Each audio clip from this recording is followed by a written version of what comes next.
Geng, apa kata korang lupakan dulu aplikasi yang korang tengah main sekarang, yang korang dah main berhari-hari, yang korang dah try claim tapi tak boleh, yang korang dah withdraw tapi tak dapat. Sebaiknya korang lupakan dulu aplikasi yang korang tengah main sekarang. Korang cuba website Task Reward. So kalau korang boleh tengok dekat sini, dia punya top harian dia, ada yang dapat RM8 setiap hari, ada yang dapat RM6, ada yang dapat RM4. Jadi cuba bayangkan kalau korang dapat kumpul RM5 setiap hari, sebulan dah dapat RM100.5. So free-free je korang dapat macam tu, geng. Kalau nak claim setiap hari pun boleh, tak ada masalah. Sebab dia punya minimum withdraw hanya 50%. So jadi daripada korang bazir masa main aplikasi yang susah, yang kena ada task tambahan, yang perlu invite orang apa semua, sebaiknya korang lupakan. Korang cuba website Task Reward. So siapa yang nak try guna website Task Reward ni, korang boleh tekan link dekat bawah video. Lepas tu korang kena register dulu akaun korang. Nanti korang follow je dia punya step, masukkan nama korang, password, nombor telefon apa semua. Kemudian korang submit, dah berjaya login, baru korang boleh pakai. Jom saya tunjuk dululah macam mana cara nak register. Let's go. Siapa yang nak cuba, korang boleh tekan link dekat bawah video ni guys. Nanti korang akan dibawa masuk dekat dalam website Task Reward. And korang kena daftar dulu akaun korang. So yang pertama ni korang masukkan nama penuh korang. Lepas tu masukkan nombor telefon korang, masukkan email, and korang kena buat kata laluan. Untuk kata laluan ataupun password, depan kena ada huruf besar, kena ada simbol, ataupun korang boleh letak nombor. Lepas tu korang tandakan right dekat sini, and korang klik daftar. Cara nak login pula, korang kena masukkan korang punya email yang korang register tadi, dan juga kata laluan yang korang buat tadi. Untuk korang buat duit dekat dalam website Task Reward ni, geng, korang kena buat tugasan yang dorang dah sediakan setiap hari. Kalau ada, korang boleh buat. Kalau tak ada, korang kena tunggu dorang masukkan task baru. So cara nak buat dia punya task, korang klik dekat sini. Nanti korang pilih task mana yang korang nak buat. Sebab setiap task dia punya cara tu tak sama, guys. Ada task yang dia suruh kita follow, ada task yang dia suruh kita like, ada task yang dia suruh kita komen. So setiap task dia punya cara nak buat tu tak sama. Okay, contoh cara nak buat dia punya task. Katalah kalau korang nak buat task follow TikTok, korang klik dekat sini. Lepas tu dia ada bagi masa lebih kurang dalam 10 minit untuk korang selesaikan dia punya task. Dia punya tugasan yang pertama, korang kena klik dekat link yang diorang bagi atas ni. Lepas tu task yang kedua, dia suruh kita follow akaun TikTok tu, guys. Dan task yang ketiga, dia suruh kita SS gambar bukti yang kita dah follow.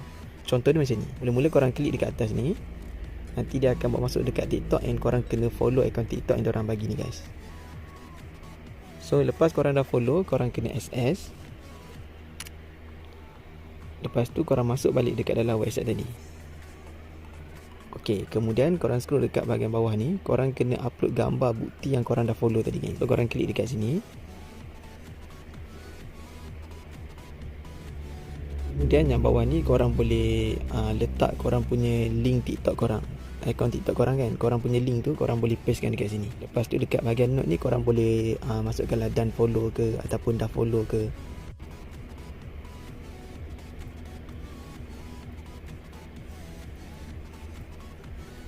Lepas tu korang klik hantar bukti.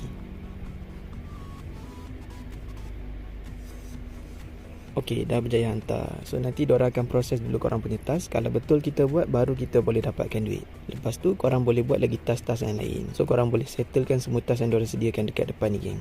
So itu dia punya task utama dekat dalam website ni yang korang kena buat. Dan untuk cara yang kedua, kalau korang nak dapatkan duit, korang boleh invite orang.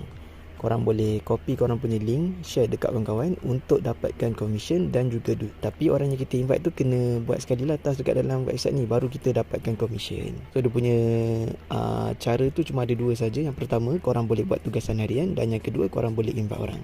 Tapi kalau kita nak withdraw, dia tak ada syarat. Korang nak main invite boleh, tak nak main invite orang pun boleh. Kalau nak dapatkan commission lebih, nak dapatkan income lebih, kita boleh invite orang. Kalau korang tak nak dapatkan commission, korang boleh buat task yang bawah ni saja pun boleh, tak ada masalah. Okay, cara nak withdraw korang punya duit pula, geng. Korang klik dekat garis 3 sebelah kanan atas ni. Lepas tu klik dekat bahagian withdraw.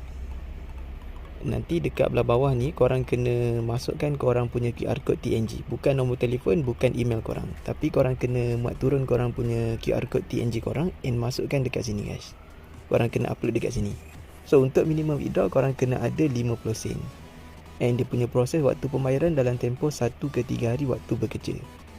So lepas korang dah masukkan korang punya QR code TNG, korang klik je dekat bahagian bawah ni, hantar permohonan. Nanti diorang akan proses. Kalau duit tu dah masuk, dia akan tulis sukses ataupun berjaya dibayar, ataupun dibayar. So korang boleh SS nanti dekat dalam TNG korang, hantar feedback dekat saya yang korang dapat claim. So dekat sini saya dah berjaya claim 2 kali. Kali pertama saya claim RM13, lepas tu RM15, and kali ketiga kita claim RM6.80. So saya rasa itu je lah untuk video kita hari ni. Kalau korang nak tanya apa-apa soalan, korang boleh komen dekat bawah video ni. Kalau tak faham, korang boleh PM saya dekat WhatsApp. Dan satu lagi, kalau korang yang baru jumpa video ni, jangan lupa untuk tekan button like, share dan juga subscribe. And korang boleh join dekat dalam saya punya group WhatsApp. Tekan je link dekat bawah video. Okay guys, kita jumpa lagi di next video insyaAllah. Assalamualaikum, semoga berhasil.